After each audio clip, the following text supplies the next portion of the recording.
लोग कहते हैं कि शादी के बाद सब अपने आप ठीक हो जाता है, लेकिन सच ये है कि शादी के बाद ही रिश्ते की असली परीक्षा शुरू होती है, क्योंकि तब प्यार को बोलने से ज्यादा निभाने की जरूरत पड़ती है।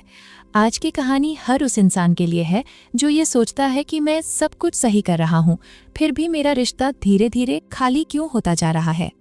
अंकित और प्रिया की शादी को 4 साल हो चुके थे। बाहर से देखने पर उनकी जिंदगी बिल्कुल परफेक्ट थी। अच्छा फ्लैट, अच्छी नौकरी, सोशल मीडिया पर मुस्कुराती तस्वीरें। लोग कहते थे कि ये दोनों कितने खुश हैं। लेकिन असल कहानी उन तस्वीरों के बाहर शुरू होती थी, उस घर में जहां आवाजें तो थीं, लेकिन बातों में जान नहीं थी। अंकित रोज सुबह जल्दी निकलता और रात को थका हुआ लौटता। घर आते ही मोबाइल हाथ में होता, कभी मेल, कभी सोशल मीडिया, कभी वीडियो, और प्रिया सामने बैठी होती। उसे बहुत कुछ कहना होता, लेकिन हर बार वही सुनने को मिलता, अभी नहीं, थोड़ा थक गया हूँ, बाद में बात करते हैं। और वो बात कभी नहीं आता। शुरुआत में प्रिया ने समझा कि शायद काम का दबाव है। उसने शिकायत नहीं की, उल्टा और ज्यादा समझदार बनने की कोशिश की। वो मुस्कुराकर चाय देती, खाना समय पर लगाती और खुद को समझाती कि यही तो प्यार है, एडजस्ट करना। लेकिन धीरे धीरे उसके अंदर कुछ टूटने लगा, क्योंकि जब इंसान रोज अनसुना होता है तो वो एक दिन बोलना ही छोड़ देता है। प्रिया पहले सवाल करती थी, तुम मुझसे बात क्यों नहीं करते, तुम पहले जैसे क्यों नहीं रहे, तुम मुझे समय क्यों नहीं देते। और हर बार जवाब मिलता, तुम ज्यादा सोचती हो, तुम छोटी छोटी बातों को बड़ा बना लेती हो। और यही वो शब्द थे जो उसके दिल पर सबसे गहरे लगते थे, क्योंकि दर्द तब नहीं होता जब कोई गलत करे, दर्द तब होता है जब कोई आपके दर्द को ही नकार दे।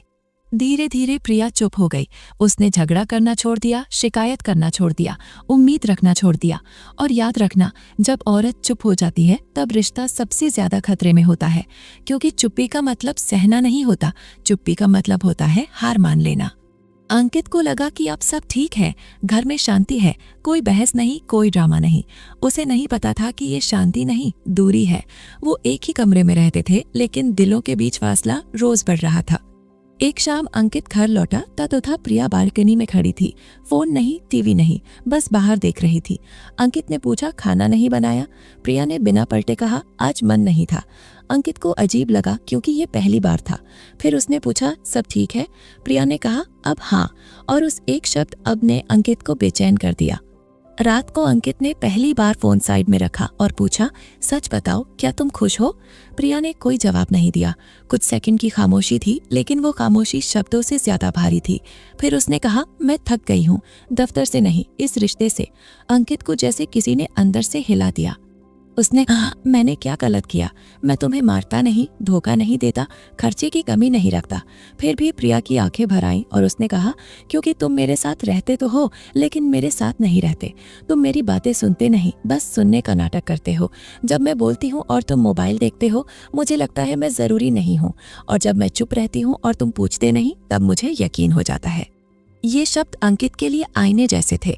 पहली बार उसे एहसास हुआ कि रिश्ता सिर्फ जिम्मेदारी से नहीं चलता, रिश्ता एहसास मांगता है, मौजूदगी मांगता है, ध्यान मांगता है। उसने प्यार छोड़ा नहीं था, बस उसे समय देना बंद कर दिया था।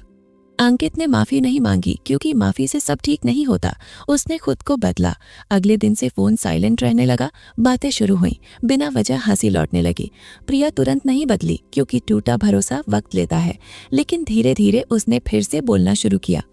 एक दिन प्रिया ने कहा, अब तुम पहले जैसे लगते हो। अंकित ने मुस्कुराकर जवाब दिया, नहीं, अब मैं तुम्हें पहले से ज्यादा सुनता हूँ। रिश्ता नया नहीं बना, बस पुराना रिश्ता फिर से जिंदा हो गया। कहानी यही खत्म नहीं होती, क्योंकि आज भी किसी घर में कोई बैठी है और कोई ये सोच रहा है कि सब ठीक है।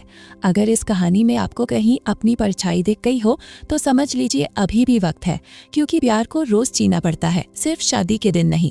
अगर ये कहानी आपके दिल को छू गई हो तो इसे शेयर कीजिए, और ऐसी ही दिल से जुड़ी कहानियों के लिए चैनल को सब्सक्राइब करना मत भूलिए।